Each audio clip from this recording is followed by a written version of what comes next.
The dog growled once and wouldn't stop, not barking, not lunging, just that low, steady sound from somewhere deep in his chest, the kind that doesn't ask permission and doesn't apologize. Rex had never growled at anyone in the 2 years since Danny Kowalski brought him home. Not the mailman, not the neighbor kids who climbed the fence, not the drunk who had wandered onto the porch at 2 in the morning last winter and stood there for a full minute before Danny opened the door. Not once, not ever. Until the man in the gray truck pulled into the driveway on a Tuesday afternoon in September, and Rex pressed himself against Danny's leg and made a sound that said, "I know something about this man that you don't." Danny put his hand on Rex's neck. He felt the vibration running all the way through him. He looked at the man getting out of the truck. He had never seen him before in his life. Danny Kowalski came back from his second deployment to Afghanistan in March of the previous year with both his legs, most of his hearing, and a part of his mind that he was still trying to locate. He was 34 years old. He had been in the Army for 12 years. He had done everything right, by every measure anyone had ever applied to him. He had been a good soldier. He had been promoted ahead of his peers. He had been the kind of man that other men looked to in the moments when looking to someone was the only thing that kept them upright. He came home to Millhaven, Pennsylvania, which was a small town in the western part of the state that had been slowly shrinking for 30 years.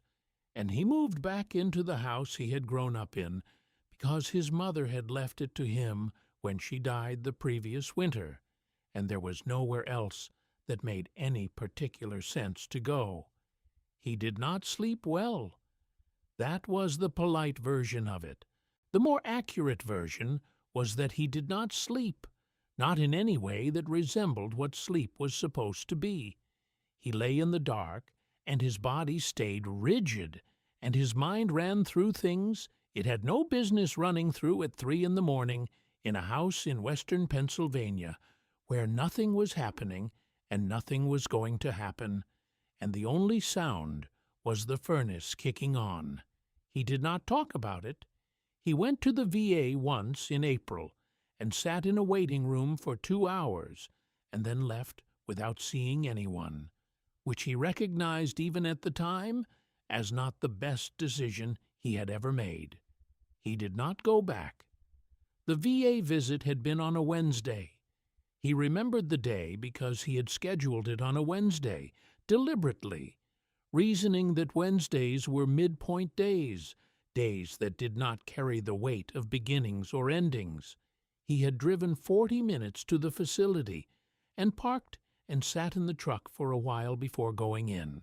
The waiting room had fluorescent lighting and chairs arranged against the walls, and a television in the corner showing a cable news channel with the sound off.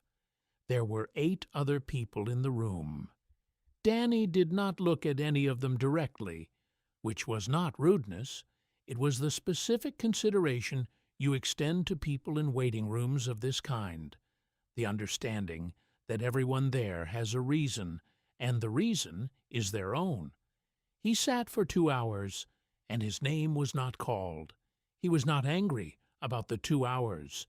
He understood that resources were limited and demand was not. What he could not explain, even to himself at the time, was why he got up and walked out when he did. It was not a decision exactly. It was more like a physical fact, his body making a choice his mind had not yet ratified. He was standing at the door, and then he was outside, and then he was in the truck. He sat in the truck for a while. He drove home. He did not make another appointment. He told himself he would, but he did not, and he knew he would not, and he did not examine that knowledge too closely, because examining it would require him to answer questions he was not ready to answer, which was the same reason he had sat in the waiting room for 2 hours without saying anything to anyone. He was aware that this was not sustainable. He was also aware that sustainability was an argument you make about the future, and the future was not where he was living. He was living in the kitchen at 3 in the morning with the furnace kicking on. He was living in the driveway on a Saturday afternoon, staring at the grass, and understanding that it needed to be mowed, and not being able to identify a path between understanding that and doing it. He was living in the hardware store one afternoon when someone dropped something metal on the concrete floor at the end of an aisle, and Danny was somewhere else entirely for a full 4 seconds before he came back. And when he came back, he was gripping the edge of a shelf with both hands, and a teenage employee was asking him if he was okay. He said yes, he was not okay. He bought the screws he had come for and drove home and sat on the porch until the feeling passed, which took longer than it should have. He called his sister in Pittsburgh that evening. They talked for 20 minutes. She asked how he was doing, and he said fine, in the way that makes it clear the conversation is not going to go further than that. And she was his sister, and she knew that, and she let it go because there was nothing else to do with it. He did not call her back for 3 weeks. June came, and the program coordinator called about Rex. He kept the house. He mowed the grass. He fixed the porch railing that had been loose since his mother moved in, and she had always meant to have someone look at it. He drove to the hardware store, and the grocery store, and the gas station, and he spoke to people when they spoke to him, and he was fine. He was not fine. Rex came into his life in June through a program that matched retired military working dogs with veterans. A woman from the organization drove 3 hours to deliver him in person, a 7-year-old Belgian Malinois with a scar along his left flank from a fragment hit in Kandahar, and a look in his eyes that Danny recognized immediately and completely. She said Rex had been through 3 failed placements since his retirement. She said he was selective. She said he did not trust easily, and when he decided not to trust someone, there was no changing his mind. Danny asked what had happened in the 3 failed placements. She said the first family had young children, and Rex had not been comfortable. The second placement was a man who had lost his temper once, just once, and Rex had gone to a corner of the room and refused to come out for 4 days. The third had been a veteran who was struggling more than he had disclosed, and the household had been too unstable. Danny said, "I understand all 3 of those." She looked at him for a moment and then handed him the leash. Rex sat and looked at Danny for a long time without moving. Then he stood up and walked to Danny's side and sat down again, close enough that his shoulder was against Danny's knee.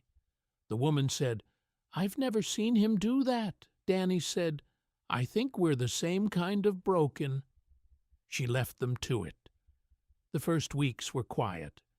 Rex moved through the house methodically, the way working dogs learn new environments, cataloging everything with his nose, establishing his understanding of the space before he was willing to relax inside it.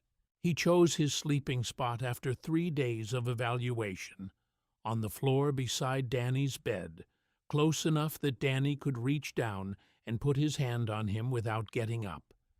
Danny started sleeping, not perfectly, not without interruption, but he started moving through the night in a way that resembled sleep rather than combat, which was more than he had managed in the 6 months since he came home. He did not fully understand why. He understood it enough. Rex knew when Danny was in trouble before Danny knew it himself. He would get up from wherever he was and come and sit beside Danny and put his head on Danny's knee and stay there without moving until whatever was happening had passed. He did not need to be called. He did not need to be asked. He simply knew, and he came, and he stayed. Danny had spent 12 years learning what it meant to have someone at your back. Rex understood the assignment. By August, they had established a routine. Morning run, 3 miles on the trail that followed the old railroad bed east of town. Afternoon work on the house, whatever needed doing. Evening on the porch when the weather allowed. Rex on the boards beside the chair, both of them watching the light go off the hills, in the way it goes off hills in western Pennsylvania in the summer, which is slowly and without apology. Danny had started to think that this might be manageable, that the specific version of manageable available to him might be sufficient. Then the gray truck pulled into the driveway on a Tuesday in September, and Rex growled. The man who got out of the truck was in his mid-50s, Danny estimated. Medium build, civilian clothes, but something in the way he moved that registered to Danny, the way those things always registered. He had a folder under one arm. He was looking at the house rather than at Danny, which struck Danny as the behavior of someone who had been told something about the house, rather than someone who was seeing it for the first time. Rex had not stopped. Low, continuous, pressed against Danny's leg. Danny said, "Can I help you?" The man stopped at the edge of the driveway. He looked at Rex. Then he looked at Danny. He said, "My name is Gerald Marsh. I think I knew your father." Danny did not say anything for a moment. His father had died in 1999. Danny had been 12 years old. Frank Kowalski had walked out of the house on a Tuesday morning and driven to work at the mill in Clairton, and that was the last time Danny saw him, because the mill had an accident that morning, and Frank Kowalski was one of 4 men who did not come home from it. Danny had never known anyone named Gerald Marsh. He said, "My father has been dead for 25 years. The man said, "I know. I was there the day he died." "I've been trying to find you for a long time," Rex growled on. Danny stood on the porch and looked at this man in his driveway, and understood that whatever came next was going to require him to be steadier than he currently felt. He put his hand on Rex's neck again. He felt the vibration. He made a decision. He said, "Come up on the porch." Gerald Marsh sat in the chair that Danny's mother had always used, the one with the worn armrests and the cushion that had faded from green to something closer to gray over 25 years of seasons. He set the folder on his knee and did not open it.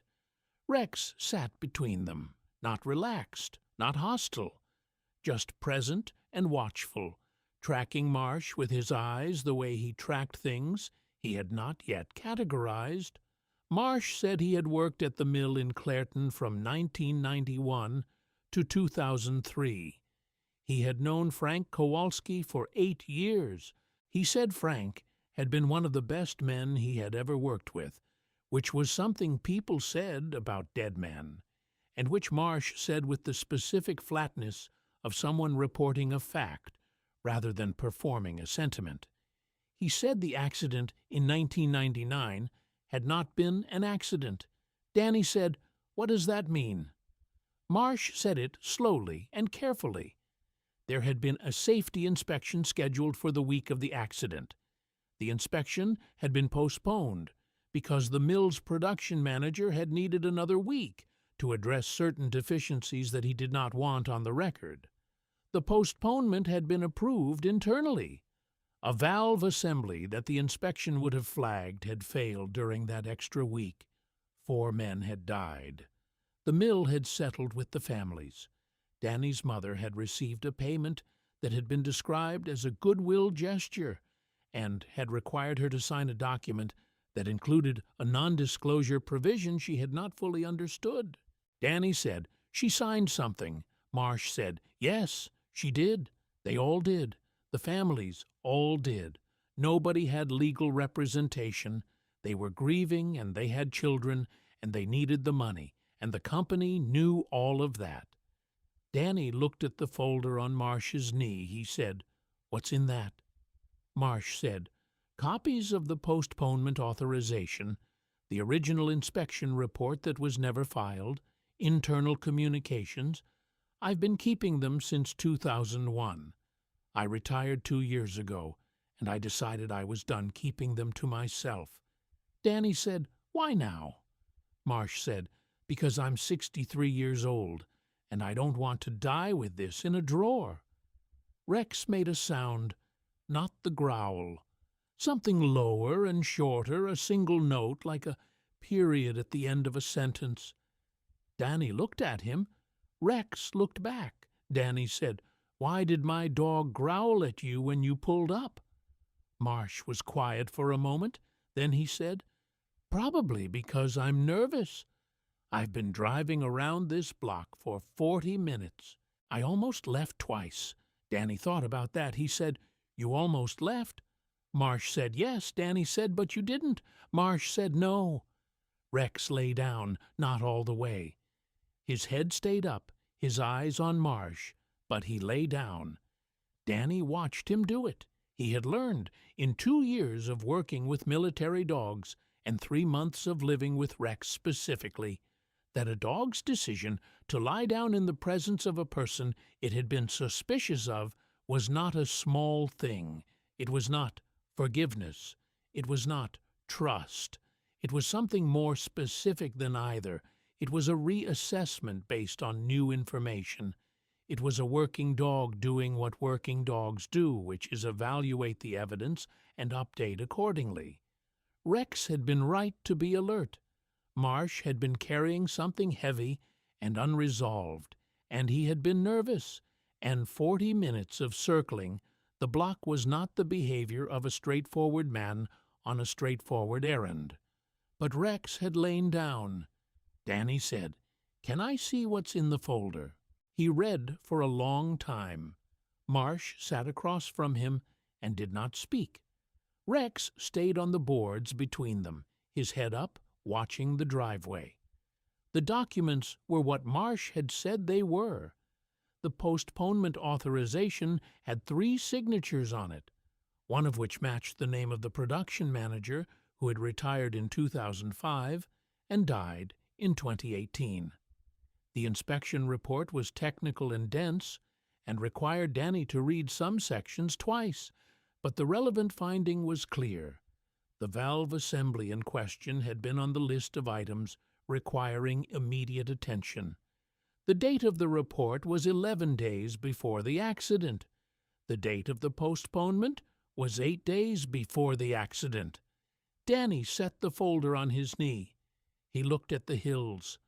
The September light was doing what September light does in western Pennsylvania, which is start to carry just enough coolness that you can feel the summer pulling back from it.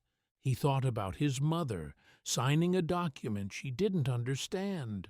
He thought about what she had used the money for, which was keeping the house and paying for his school clothes and eventually helping him get his first car, the one he had driven to the Army recruitment office on the morning of his 18th birthday, because it was the morning of his 18th birthday, and that was the plan he had made.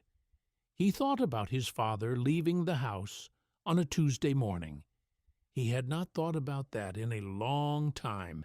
He had trained himself not to, the same way you train yourself not to do other things that cost too much to do regularly. He said, "What do you want to happen with this?" Marsh said he had already been in contact with an attorney who handled wrongful death and corporate liability cases. The attorney had reviewed the documents and believed there was a viable case against the mill's former parent company, which still existed under a different name and a different ownership structure, but carried the relevant liability. He said the statute of limitations on the original claim had long passed, but that fraud and concealment could restart the clock. He said Danny's mother's non-disclosure agreement had almost certainly been obtained under duress and with inadequate disclosure. He said the attorney needed Danny's participation as the surviving heir, as the person the documents needed to be for. Danny said, "My mother is gone." Marsh said, "I know, I'm sorry." The case would be brought on behalf of her estate and on your behalf as the surviving child. Danny said, "How long have you been carrying this?" Marsh said, 24 years. Danny looked at him. He thought about what it meant to carry something for 24 years. He had some relevant experience with that. Not 24 years, not that long, but enough to understand the specific weight of a thing you have not been able to set down. Rex got up and walked to Danny's side and sat, not between them any more, beside Danny, his shoulder against Danny's knee, the way he had stood on the day the woman from the program had handed Danny the leash. Danny put his hand on Rex's neck. He said, "I'll talk to the attorney." The case took 14 months. The former parent company, which operated now under a name that gave no indication of its history, contested everything. Their legal team was experienced and well-resourced, and they filed every motion available to them, and several that seemed designed primarily to extend the timeline and increase the cost of proceeding. The attorney's name was Patricia Vance, and she had been doing this for 22 years, and she had the specific quality that long-term litigation requires, which is the ability to be patient without being passive. She moved the case forward the way water moves through limestone, steadily and without announcing itself, wearing at the resistance by simply continuing. Danny testified twice. The night before the first deposition, Danny did not sleep at all. Not the usual version of not sleeping, which was waking at intervals and lying still, and eventually getting a few hours of something that resembled rest. This was different. He lay on his back in the dark, and his mind was not running through things from the past. It was running through the morning ahead, the room, the questions, the people across the table who were going to try to make 24 years of a man carrying a document feel like paranoia or vendetta or confusion. He had testified before, in the Army, twice. Once in a disciplinary proceeding, and once in an after-action review that had legal dimensions he had not fully understood at the time. He knew how to sit in a room and answer questions. He knew how to keep his voice level and his hands still and his eyes on the person speaking. He was not worried about that part. What he was lying in the dark thinking about was his father. Specifically, he was thinking about what his father had known and not known on the Tuesday morning he drove to work. Frank Kowalski had not known about the valve assembly. He had not known about the postponed inspection. He had not known that a decision made 8 days earlier in an office he had never been in had set a clock running that he could not hear. He had driven to work on a Tuesday morning thinking about ordinary things, the things you think about on an ordinary Tuesday, and then the clock had run out. Danny lay in the dark and thought about the 8 days, the 8 days between the postponement decision and the accident. 8 days in which Frank Kowalski had gone to work and come home and eaten dinner and talked to his son and slept in his bed and driven back the next morning. 8 ordinary days, completely ordinary, right up until the morning they weren't. Danny had spent 12 years in environments where any day could be the day the clock ran out. He had made his peace with that, or something close enough to peace to function on. He had understood that the odds were distributed across missions and rotations and the math of exposure, and that you moved through it and did your job and came home if the math came out in your favor. His father had not been in that math. His father had been in an entirely different calculation, one that should have been safe, one that had been made unsafe by a decision in an office, and the distance between what should have been true and what was true was the 8 days, and the 8 days were what Danny was lying in the dark thinking about. Rex got up from the floor beside the bed. He walked around to Danny's side and put his head on the mattress at the level of Danny's hand. Danny did not move for a moment. Then he put his hand on Rex's head. Rex stayed there. Danny stared at the ceiling. After a while, the specific quality of the dark changed in the way it changes around 4 in the morning when the night has used up most of itself and is starting the process of becoming something else. Not light yet, just a different kind of dark. Danny said, "I know." Rex shifted his head slightly under Danny's hand. Danny said, "I know. You're right." He did not know exactly what he meant by that. He had not been having a conversation. Rex had not said anything, but the gesture felt accurate, and he let it stand. He got up at 5 and made coffee and sat at the kitchen table until it was time to get in the truck. Rex rode in the passenger seat. The deposition lasted 6 hours, which was longer than Vance had estimated and shorter than the company's attorney had clearly hoped. The questions were the questions he had expected, framed in the ways he had expected them to be framed. He answered them the way he had been taught to answer questions in rooms with people who wanted to unsettle him, simply and directly and without offering anything that hadn't been asked for. Afterward, he sat in the truck in the parking garage for a while. Rex was watching him. Danny said, "It's done." Rex looked at him in the way Rex looked at him when he was deciding whether Danny needed something specific or whether being present was sufficient. He decided being present was sufficient. Danny started the truck, once in a deposition that lasted 6 hours, and once in a proceeding before a judge who was evaluating the fraud and concealment argument. Both times he was in a room with people who were paid to make him doubt what he knew, and both times he answered the questions the way he had answered questions in rooms with that quality before, which was simply and directly and without elaboration that hadn't been asked for. Rex waited in the truck both times. Danny could see the truck from the building entrance. Knowing Rex was in the truck was a specific and measurable form of useful. Patricia Vance called on a Friday morning in November, 14 months after Gerald Marsh had pulled into the driveway in his gray truck. She said, "They've settled."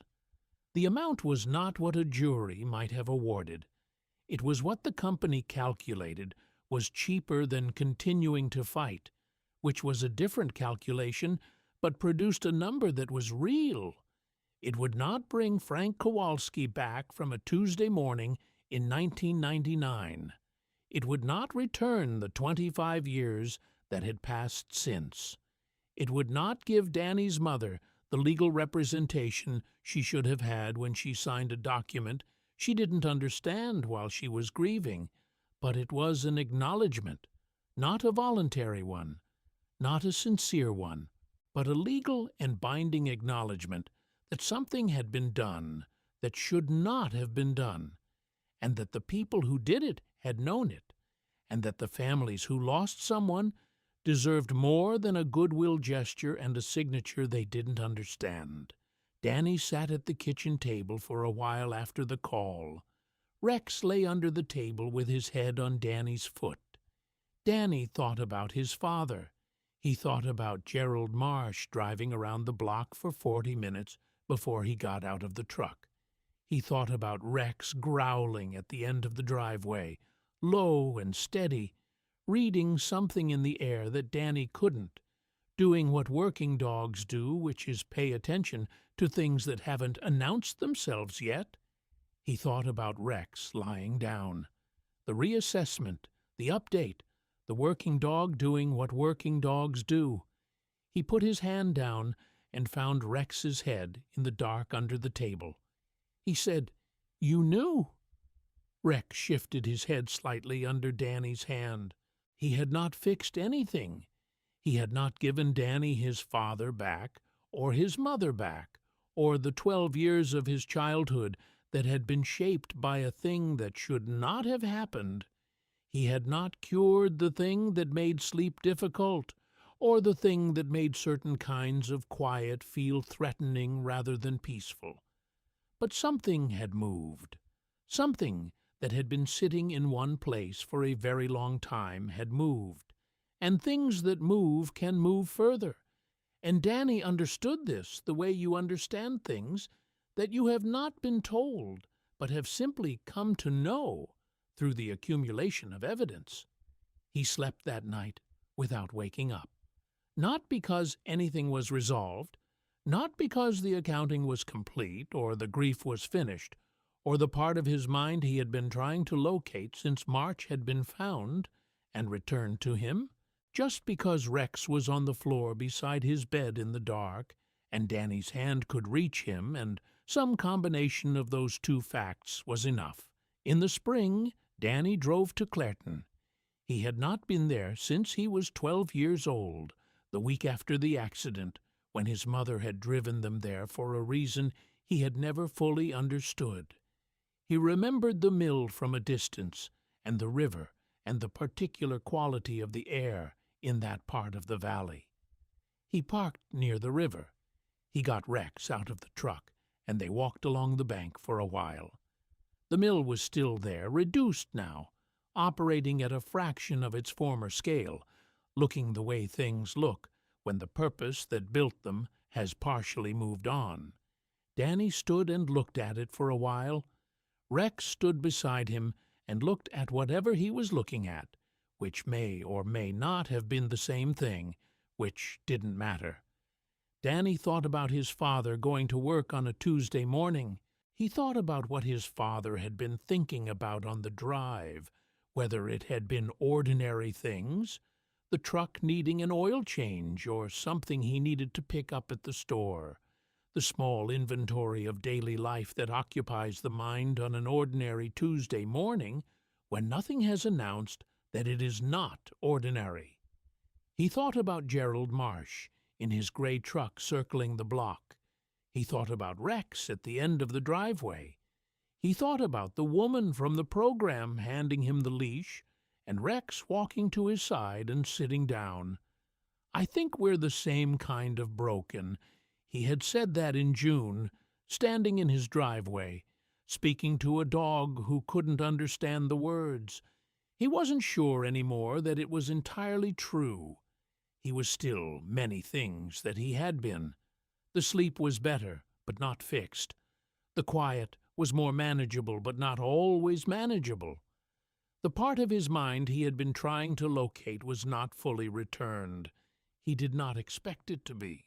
He had stopped expecting that, which was its own kind of progress. But broken was a fixed state, and he was not in a fixed state. He was in a moving one. Things that move can move further. He looked at the river for a while longer. Then he said, "All right." Not to anyone in particular.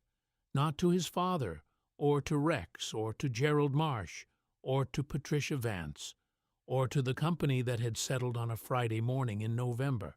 Just all right. Just the word. Just the sound of a man who had been holding something for a long time, making the small muscular decision to hold it a little differently. Rex looked up at him. Danny put his hand on Rex's head. They walked back to the truck. There was a long drive home and a house that needed work, and a morning run tomorrow on the trail that followed the old railroad bed east of town, 3 miles through the October trees. He had a list. He worked through his lists. He was getting there. Gerald Marsh came back twice after that first Tuesday.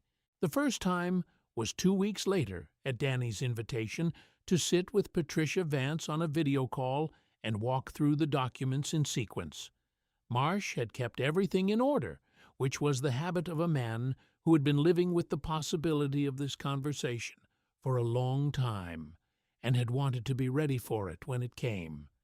Every page was dated. Every reference was annotated in the margin in small, careful handwriting. Vance said she had worked with a lot of whistleblowers over the years, and most of them were not this organized. Marsh said he had worked in a mill for 20 years. Organization was not a personality trait, it was a survival skill. Rex sat under the table during the call. He did not growl. He did not get up. He lay on the floor with his chin on his paws and his eyes tracking between Danny and the screen with the quiet attentiveness of a dog who had decided that this particular situation did not require his intervention. Danny noticed. He had started paying close attention to Rex's assessments of situations, which was not something he had consciously decided to do. It had simply happened, the way adjustments happen when you spend enough time with a working animal. You begin to understand that they are gathering information you are not capable of gathering, and if you are paying attention, you learn to read the output of that gathering even when you cannot access the input directly. Rex lying down during the video call meant something. Rex staying calm when Marsh sat across the porch and talked about Danny's father meant something. The initial growl meant something too. Not that Marsh was a threat, but that Marsh was carrying something unresolved, something that had weight and history and consequence, and Rex had sensed the weight of it before Danny could see the shape of it. That was the thing about working dogs that civilians rarely understood. They were not alarmed by bad things. They were trained to find them, to move toward them, to locate the source. What made them growl was not danger in the abstract. It was the specific quality of a danger that had not yet declared itself, the concealed thing, the thing still deciding whether to come forward. Marsh had been deciding for 40 minutes in a gray truck whether to come forward. Rex had known. The second visit was in late October, after the company had filed its third motion to dismiss, and Vance had responded, and the judge had denied the motion, and the case was moving forward in the slow, grinding way that these things move. Marsh came with no particular agenda. He sat on the porch, and they drank coffee and talked for 2 hours about the mill and about Frank Kowalski specifically, what he had been like as a co-worker, what he had talked about. He said Frank talked about Danny constantly, said he was going to be something, said he was the kind of kid who paid attention to things, and that paying attention was more valuable than most of the things schools tried to teach. Danny sat with that for a while. He said, "He never really said things like that to me." Marsh said, "Some men are like that, better at saying it sideways than directly." Danny thought about that. He thought about his father's hands, which he remembered clearly, the specific texture of them, the way they looked at the end of a shift. He thought about the things Frank Kowalski had shown him rather than told him, the patience with a stuck engine, the care with a tool, the way he shook hands with people and looked at them when he did it. He said, "Yeah." Marsh said, "He was proud of you. Whatever you need to know about that, he was." Rex came over from where he had been lying at the edge of the porch and sat next to Danny's chair. Not between Danny and Marsh, just next to Danny. Present the way, he was always present when the thing Danny was sitting with had some weight to it. Danny put his hand on Rex's head. He did not say anything. Some things don't need to be said to be received. The settlement came in November, and Danny sat with it for a long time before he decided what to do with part of it. He called Gerald Marsh. He said, "I want to do something with some of this money. I want it to be something that my father would have recognized as the right thing to do. I don't know exactly what that means yet, but I want to think about it with someone who knew him." Marsh was quiet for a moment. Then he said he used to talk about the apprenticeship program at the Union Hall. Said it was the thing that had given him a trade, and that not enough kids had access to it anymore. Danny said, "Okay." He called the Union Hall in Clairton the next week. It took several more calls, and several months, and a meeting with the program coordinator, and a conversation with a lawyer about how to structure a donation properly.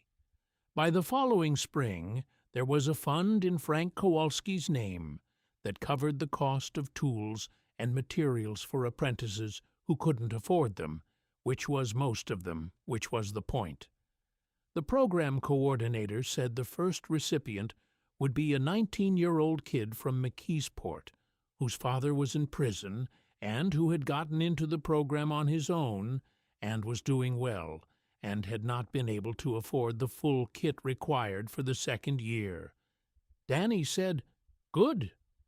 He drove home from that meeting with Rex in the passenger seat and the windows down, because it was May in western Pennsylvania, and the air had that quality it gets in May when the winter is finally done, arguing about it. He thought about his father going to work on a Tuesday morning 26 years ago. He thought about a 19-year-old kid in McKeesport who was going to be able to finish his second year.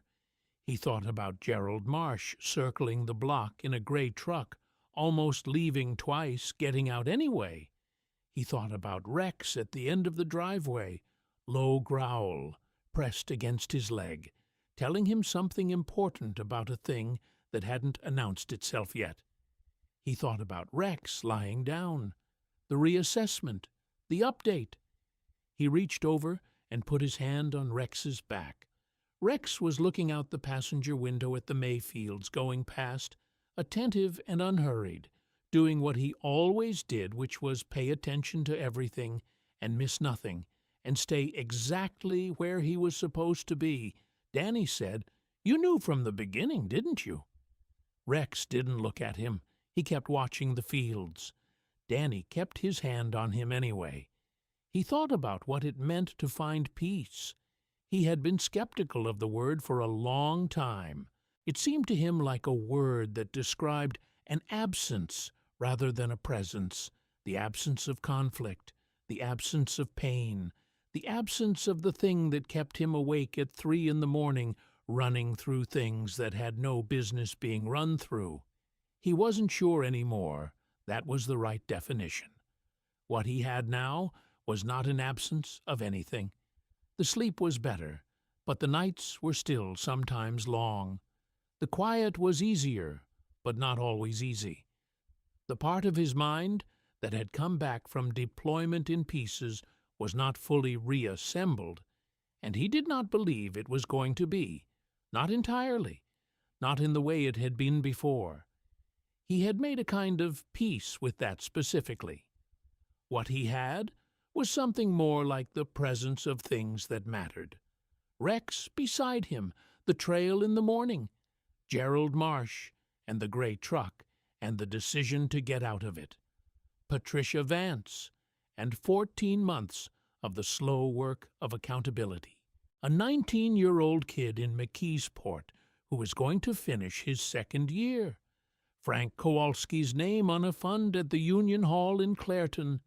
The presence of things that mattered. That was the definition he had arrived at. Not the absence of pain, but the presence of things that gave the pain a context. It could sit inside without taking up the whole room. Rex had known something from the beginning. Not about Gerald Marsh specifically, about Danny, about what Danny needed, which was something to move toward, something that could not be reached quickly, something that would require the specific skills he had and the specific patience he had built over 12 years of doing hard things in difficult places for reasons he believed in. Rex had known that Danny was not done, not broken and done, just broken and not yet at the part where the braking becomes something else. He pulled into the driveway and sat in the truck for a minute. The house needed painting this summer, the east side especially, where the afternoon light hit it hard and had been taking the finish off for years. He had a list. The fence along the back needed 2 new posts before the ground softened enough to make it worth digging. The porch railing he had fixed in the early spring was holding, but he wanted to reinforce the anchor point before winter. Rex was looking at the house with the specific attention of a dog who is home and knows it and is doing a brief inventory of whether everything is as it should be. Everything was as it should be. Danny got out of the truck. Rex jumped down and fell into step beside him on the path to the porch, unhurried, close, his shoulder at the level of Danny's hand. Danny let his hand rest on Rex's back as they walked. The May afternoon was warm, and the hills were green, and the town of Millhaven was going about its Tuesday in the quiet way it went about things, and Danny Kowalski walked up the path to his house with his dog beside him, and the list in his head, and the knowledge, which was not certainty, but was close enough, that he was going to be okay. Not fixed, not the same as before, but moving. Moving in a direction that had a shape to it now, a shape he could recognize and follow, which was more than he had been able to say when he came home in March with both his legs and most of his hearing and a part of his mind he was trying to locate. Rex sat on the porch and looked at the street while Danny unlocked the door. Danny held the door open. Rex looked at him once, then went inside. Danny followed. The door closed behind them. The afternoon went on.